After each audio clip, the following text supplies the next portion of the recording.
think about the last time you called someone toxic.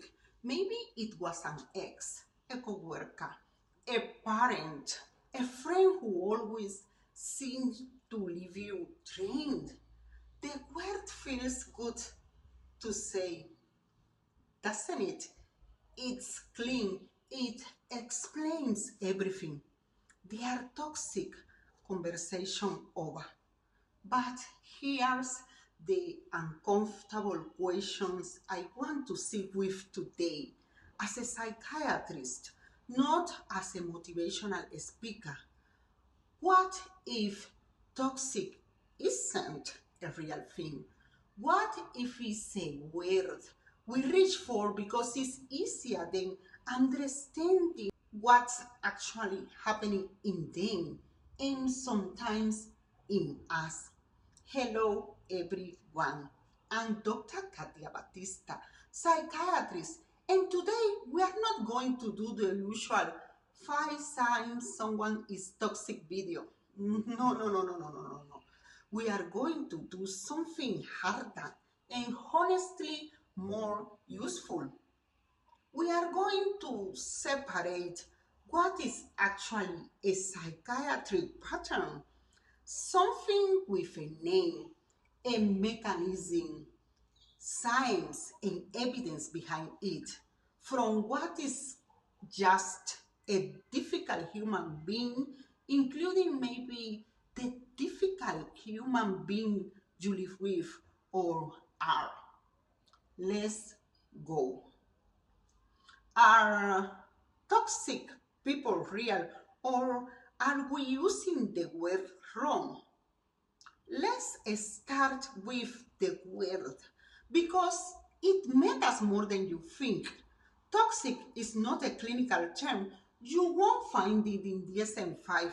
You won't find it in the ICD, the International Diagnostic Manuals we use in psychiatry. No psychiatrist has ever written toxic personality as a diagnosis because it isn't one. It's a popular word. In the last few years, it has exploded. Everything is toxic now. Toxic ex, toxic boss, toxic mother, toxic friend, even toxic masculinity is a word that explains everything. But this word that explains everything actually explains nothing. When you label someone toxic, three things happen, and I want you to notice them. One thing, you stop being curious. The label closes the case. You no longer ask why this person behaves the way they do, or why this dynamic happens between the two of you specifically. Two, you stop seeing the whole person, a human being with history, with patterns, with wounds, just becomes a single poisonous category and free. And this is a big one. You place yourself entirely outside the equation. They are toxic, not you, which means you are just a victim of their toxicity. Just clean, comfortable, and often not the whole truth. Now, I'm not saying that harmful people don't exist. They absolutely do. I have sat across from them in my office. I have treated the people they have damaged. What I am saying is the word toxic is doing a lot of work that is not qualified to do. So Let's do the work properly. So, when someone consistently leaves you feeling drained, anxious, small, confused, what is actually happening underneath? Most of the time is one of the handful of mechanisms, and almost none of them are evil. They are just human. Let me start with the mechanism one: poor emotional regulation. Some people never developed the ability to manage their own internal states. So when they feel anxiety, shame, or anger, they cannot contain it. They discharge it outward onto you. The yelling, the sudden coldness, the unpredictability. To you, it feels like an attack. To their nervous system, it's a leak. They are not regulating. So you become the place the emotions goes. Mechanism two, immature defense mechanism. This is real psychiatry. It goes back to how the mind protects itself from discomfort. Mature minds used human self reflection, perspective. Less mature minds use projection, accusing you of exactly what you are doing. Denial, blame shifting. The person who can never ever be wrong is not necessarily a monster. Often they are someone whose sense of self is so fragile that being wrong feels like annihilation. Mechanism free attachment comes. A person who pulls you close and then pushes you away again and again, maybe running an attachment pattern formed in childhood long before they met you. It's not cold, it's not an strategy, it's a nervous system that learned that closeness equals danger. Mechanism for, and this is important, incompatibility. Sometimes nobody is toxic. Two people are simply different, communicate so differently, need such different things that together they produce conflict, even though separately with other people they are perfectly fine. The toxicity is not in the person, it's in the feed. There is one more mechanism we need to talk about before we move on.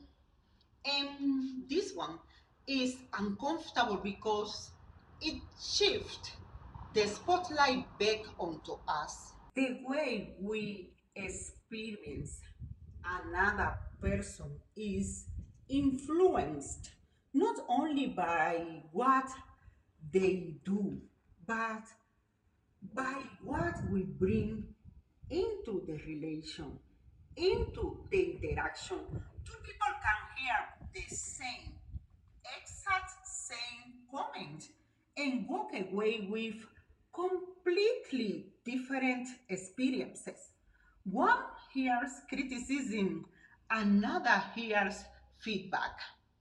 One experiences distance, another experiences abandonment. One sees concern, another sees control. That does not mean anyone is imagining things.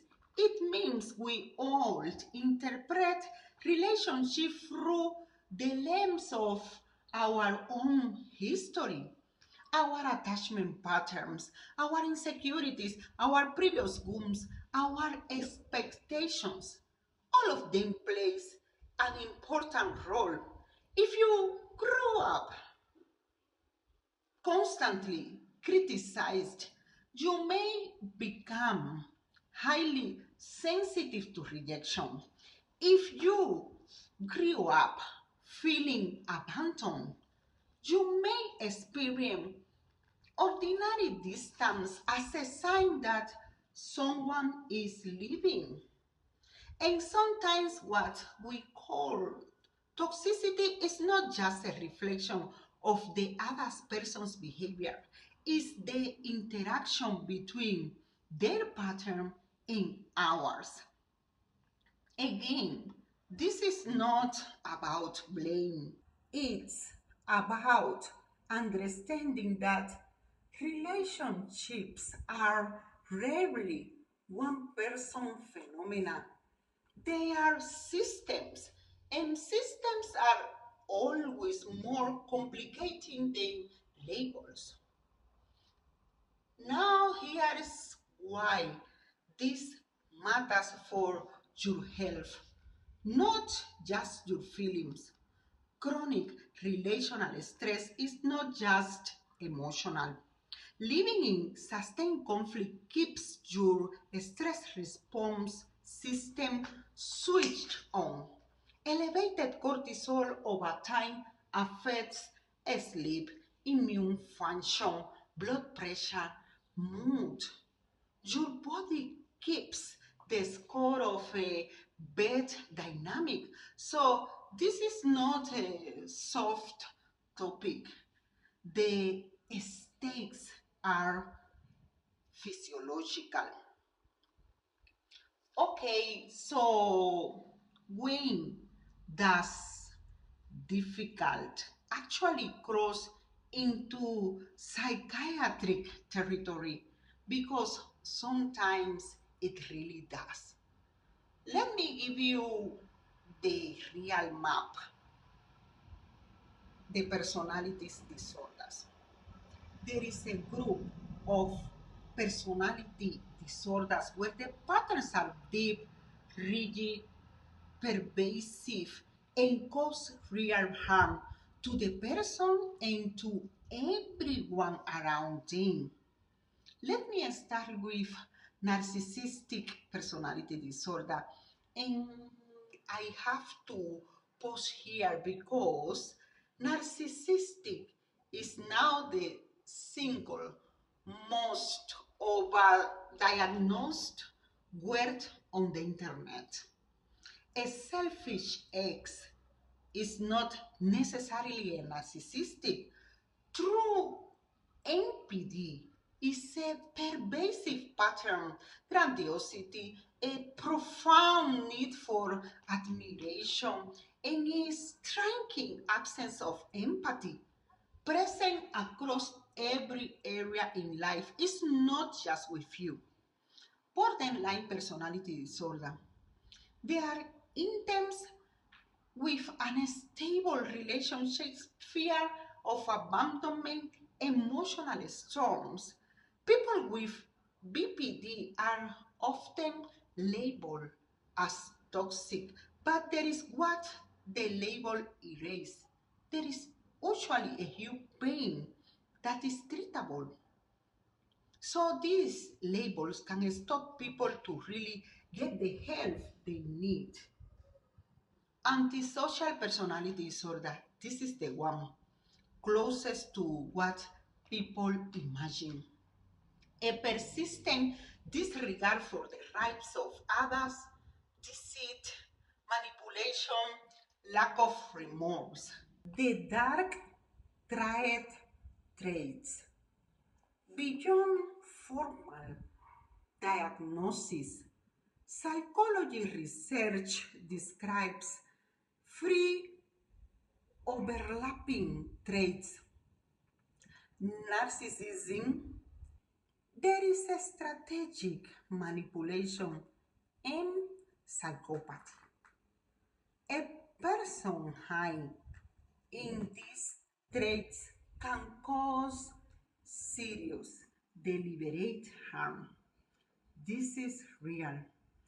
This is studied.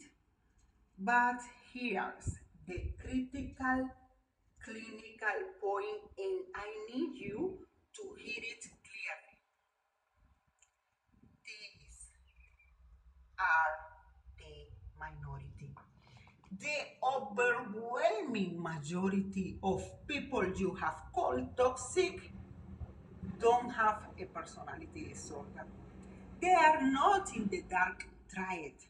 They are emotionally immature or purely regulated or wounded or simply a bad match for you. And the danger of throwing the clinical word at everyone is twofold.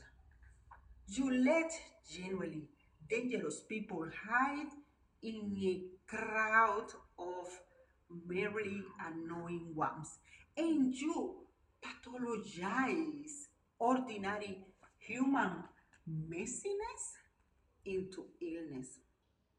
Understanding is not the same thing as excusing. One of the risks of learning psychology is that we begin to explain behavior so well that we accidentally start tolerating things we should not. Yes, someone may have attachment wounds. Yes, they may have grown up in chaos. Yes, they may struggle with emotional regulation. All of that may be true, and you are still allowed to set boundaries. You are still allowed to say no. You are still allowed to live a relationship that is harming you. Psychological understanding should increase compassion. It should not eliminate self respect. The goal of understanding someone is not to convince yourself to stay. The goal is to see the situation clearly enough to make a wise decision. Let me make this real. Daniel, 38 years old, was sent to me not by choice. His wife told him he was emotionally abused. His workers found him exhausting. Two friendships had ended badly.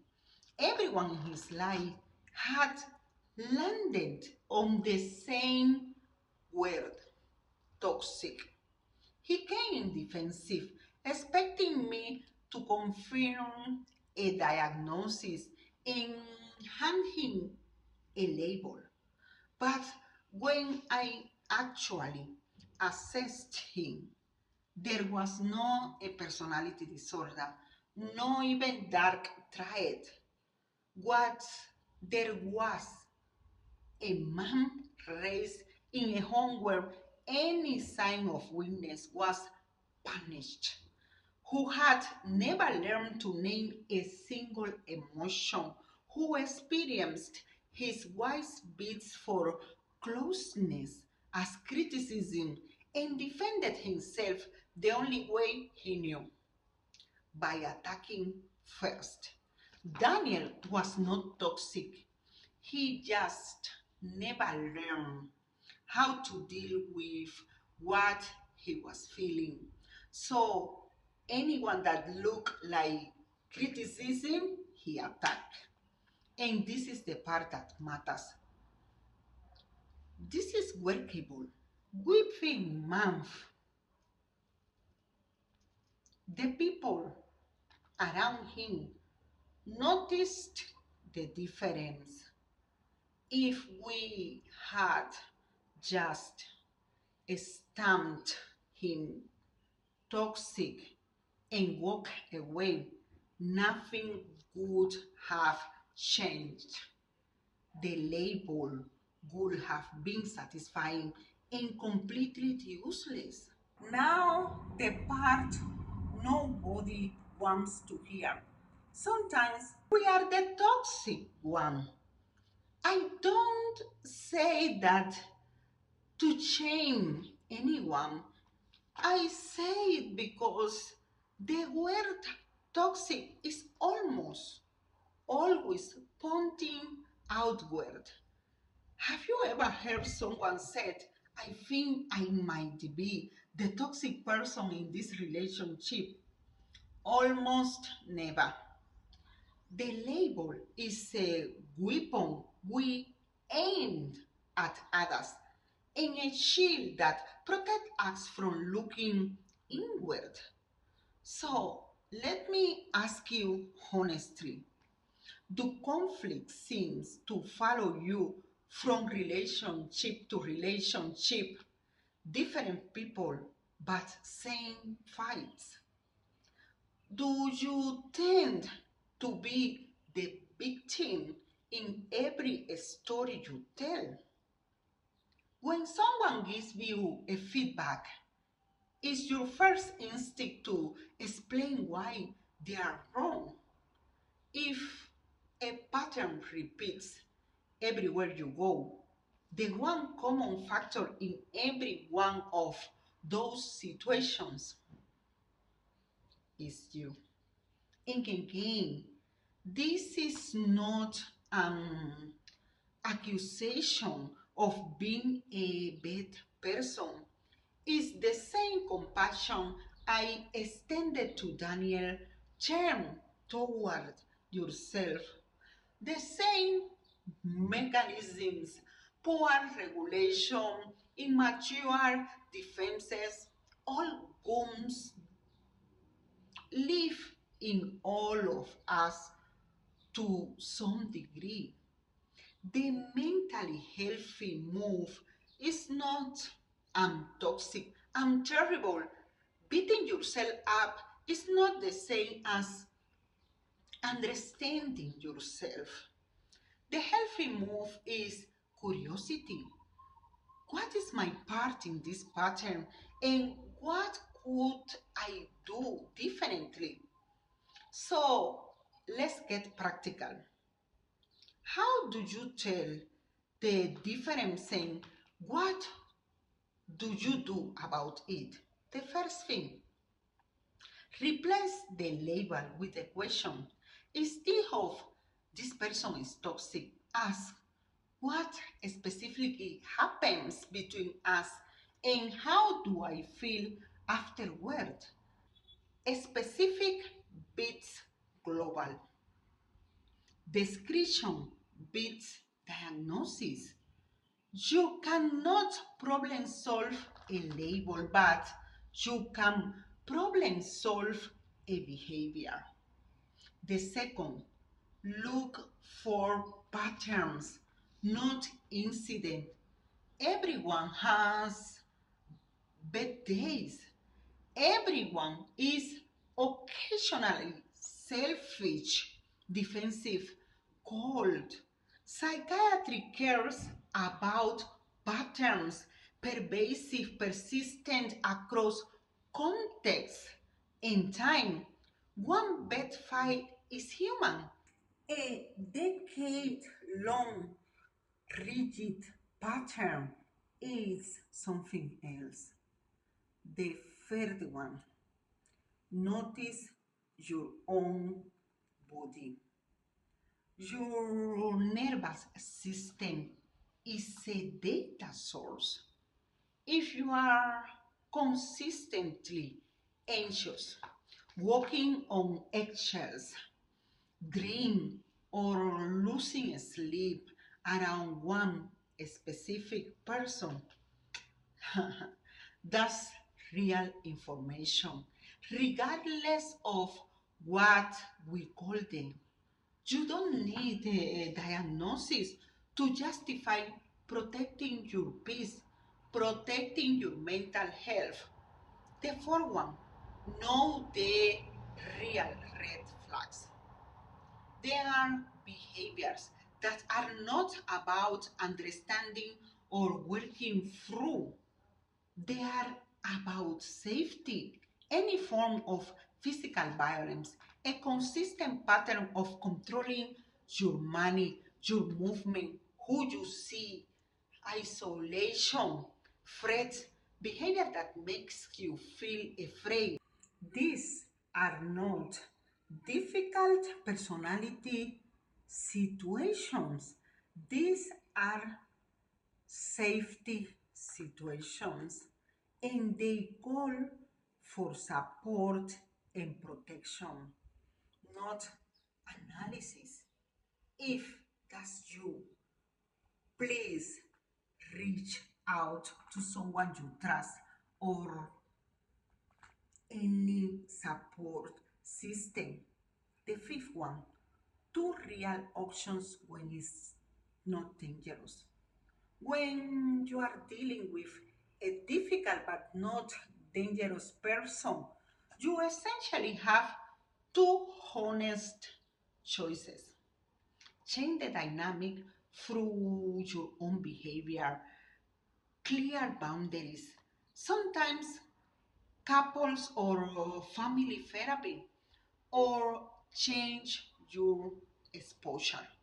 More distance, less access, sometimes ending the relationship is needed.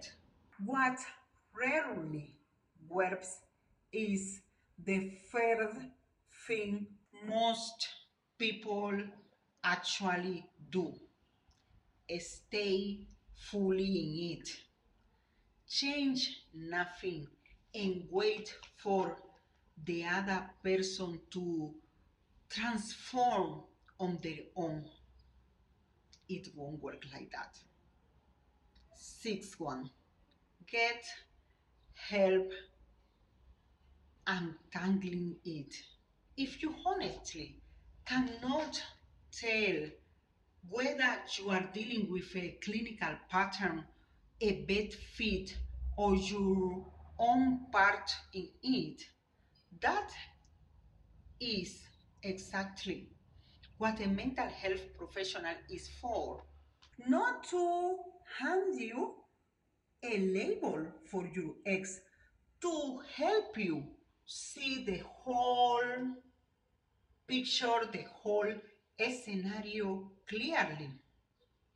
So let's come back to the previous question that I asked you in the beginning of this video. Are toxic people real? Here's my honest answer as a psychiatrist. A small number of people have patterns serious enough and harmful enough that you should protect yourself and keep your distance. That's real, and you should take it seriously. But the word toxic, the way we use it every day, is mostly a shortcut, a way to avoid the harder, more human truth that most difficult relationships are made of two imperfect nervous systems, two histories, two sets of wounds colliding. The goal is not to decide who's poison and who's pure. The goal is to understand the pattern clearly enough to make a wise decision, stay and change something, or step back and protect yourself. And maybe the most mature thing any of us can do is hold that mirror in both directions. I'm Dr. Katia Batista, psychiatrist. If this made you think differently about that word you use all the time, share it. Someone in your life needs to hear it. Tell me in the comments, please. Have you ever called someone toxic and later realized the story was more complicated. I will read everyone. Take care of yourself. See you in the next one. Thank you.